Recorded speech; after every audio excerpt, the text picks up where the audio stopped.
नमस्कार दोस्तों।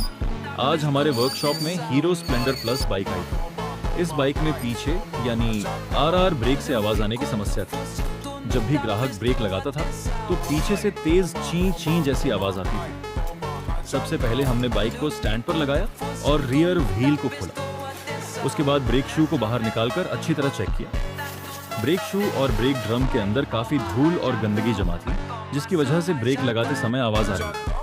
फिर हमने ब्रेक शू, ब्रेक पैनल और ड्रम को अच्छी तरह साफ किया। सफाई के बाद सभी पार्ट्स को दोबारा फिट किया और IBS integrated braking system brake को सही तरीके से एडजस्ट किया ताकि ब्रेक स्मूथ तरीके से काम करे और ज्यादा टाइट या ढीला न रहे। इसके बाद हमने बाइक का टेस्ट किया।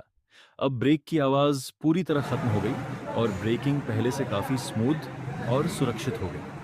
अगर आपकी बाइक में भी पीछे के ब्रेक से आवाज आती है तो उसे नजरअंदाज न करें। समय पर सफाई और सही एडजस्टमेंट कराने से ब्रेक की लाइफ बढ़ती है और राइडिंग भी सुरक्षित रहती है।